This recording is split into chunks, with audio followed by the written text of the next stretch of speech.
ருக்மிணி. இந்த படம் மதராசின்றது ஒரு ஒரு ஒரு மேட்னஸ், ஒரு ஆக்ஷனா இருக்கட்டும், லவ்வா இருக்கட்டும், அது ஒரு மேட்னஸ். அது லவ் எவர்கிரீன். தியாகராஜ பாகவதர் காலத்துல ஆரம்பிச்சு அனிருத் அவர்களுடைய காலம் வரைக்கும் லவ்ங்கிறது வந்து எப்பவுமே எவர்கிரீனா இருக்கிறது. அந்த காலத்துலலாம் லவ் ரொம்ப நல்லா இருந்துச்சுப்பா. இந்த காலத்துல இந்த ஜென்சி பசங்க லவ்வே சரியில்லைப்பா அவனுங்க அப்படிலாம் கிடையவே கிடையாது. எல்லா காலத்துலயும் லவ்ங்கிறது பியூர். லவ் பண்ற பசங்களாகட்டும், லவ் பண்ற பொண்ணுங்களாகட்டும், உண்மையா ஒரு பார்ட்னர் கிடைச்சிட்டா அவங்களுக்காக என்ன எக்ஸ்ட்ரீமுக்கும் போவாங்க, என்ன வேணாலும் செய்வாங்க. அப்படி அப்படி உண்மையா ஒரு லவ் கிடைச்சா அந்த மாலதின்ற பொண்ணுக்காக ரகு என்ன எக்ஸ்ட்ரீம் வரைக்கும் போவான் அந்த பொண்ணுக்காக அப்படின்றது தான் இதனுடைய ரொம்ப கோர் தாட். கதையை ஒன்றும் ரொம்ப சொல்ல இல்லை சார்.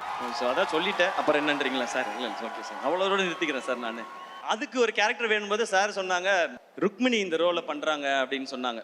ஏன்னா அந்த லவ்ன்றது அந்த அந்த அந்த ஹீரோயினையோ அந்த பொண்ணையோ நமக்கு ரொம்ப பிடிக்கணும். ஏன்னா ரியல் லைஃப்ல பார்த்தீங்கன்னா ஒரு பையன் தான் ஹீரோவா உணர்றதே ஒரு பொண்ணு அந்த பையனை திரும்பி பார்க்கும்போது தான். அந்த பொண்ணு அவனை லவ் பண்ணும்போது தான் அவன் தான் ஒரு ஹீரோன்னு நினைச்சு இருப்பான்.